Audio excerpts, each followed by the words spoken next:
नमस्कार दोस्तों, cerebrum classes में आपका स्वागत है। आइए डिस्कस करते हैं 23 मई के करंट अफेयर्स।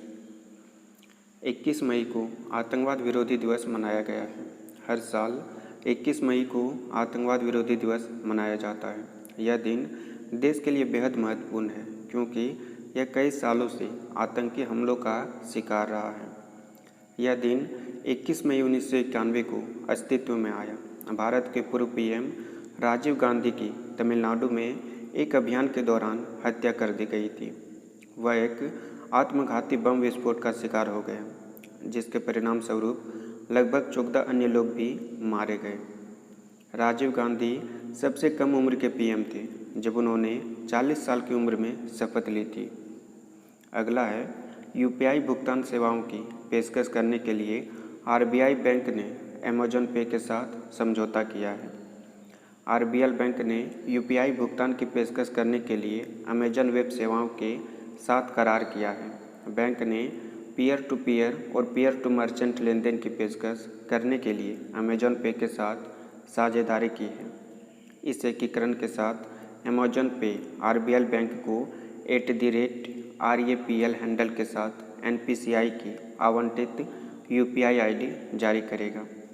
साझेदारी बैंक को अमेजन पे के बढ़ते ग्राहक आधार और लेन देन की मात्रा का दोहन करने की अनुमति देगी।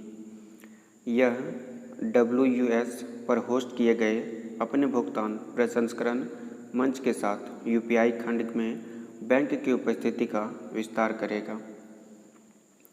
पेटीएम ने सामान्य बीमा संयुक्त उद्यम स्थापित किया। 10 वर्षों में 950 करोड़ निवेश करने की योजना है।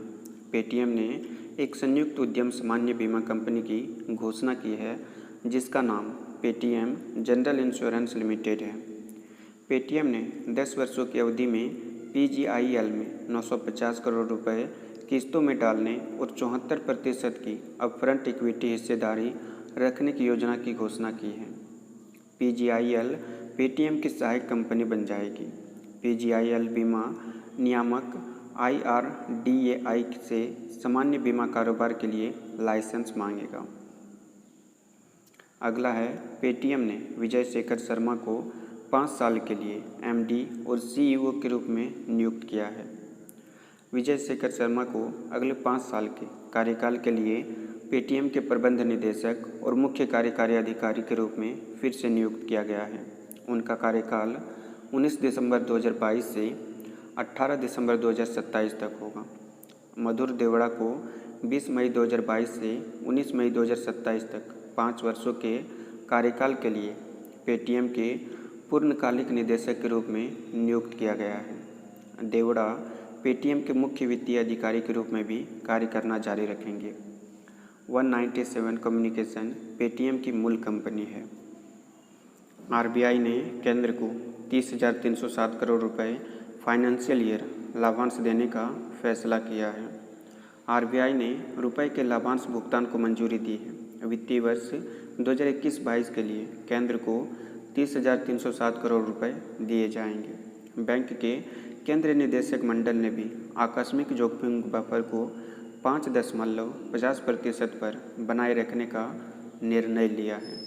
2022 के बजट में सरकार ने अनुमान लगाया था कि उसे फाइनेंशियल ईयर 2022 के लिए आरबीआई और राज्य के स्वामित्व वाले बैंकों से लाभांश के रूप में 73,948 करोड़ रुपए मिलेंगे। वित्तीय वर्ष 2022 में केंद्र को मिले 1.01 ट्रिलियन के बजटीय लाभांश 27% कम है। अगला है, FDI प्रवाह 2021-22 में $83.57 बिलियन के सर्वकालिक उच्च स्तर पर हैं। वाणिज्य और उद्योग मंत्रालय के अनुसार भारत ने 2021-22 में $83.57 बिलियन अमेरिकी डॉलर का अब तक का सबसे अधिक वार्षिक FDI प्रवाह दर्ज किया है। 2020-21 में आमद 81.97 बिलियन अमेरिकी डॉलर था।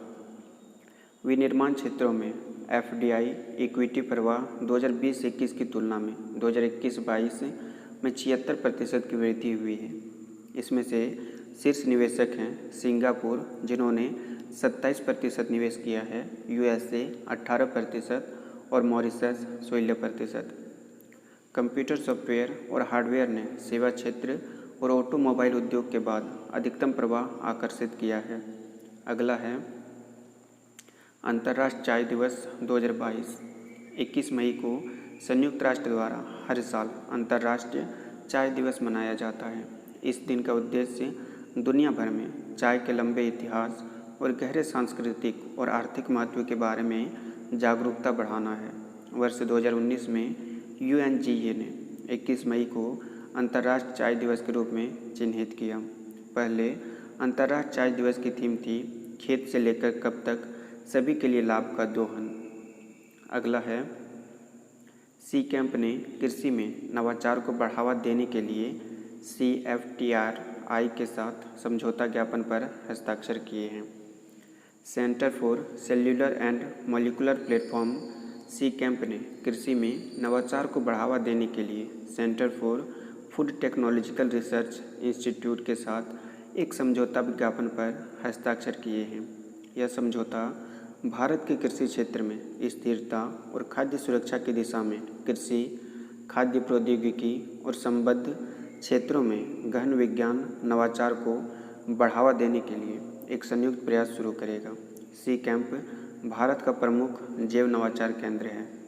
अगला है प्रीति सेनॉय का नया उपन्यास अ प्लेस कॉल्ड होम 22 जून को प्रकाशित होगा। प्रसिद्ध लेखिका प्रीति Shenoy a place called home शीर्षक से एक नया उपन्यास प्रकाशित करने के लिए तैयार है।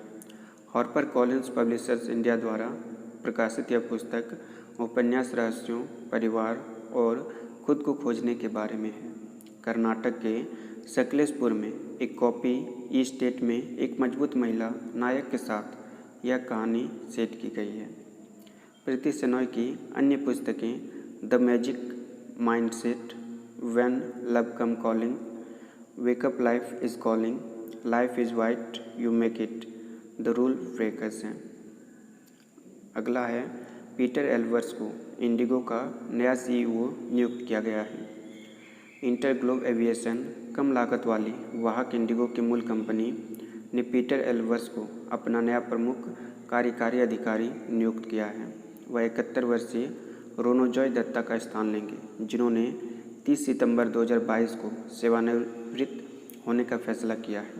2014 से 52 वर्षीय श्री एल्वर्स ने KLM रॉयल डच एयरलाइंस के अध्यक्ष और CEO के रूप में कार्य किया है। वह एयर फ्रांस KLM समूह की कार्यकारी समिति के सदस्य भी हैं। इंडिगो के MD राहुल भाटिया हैं।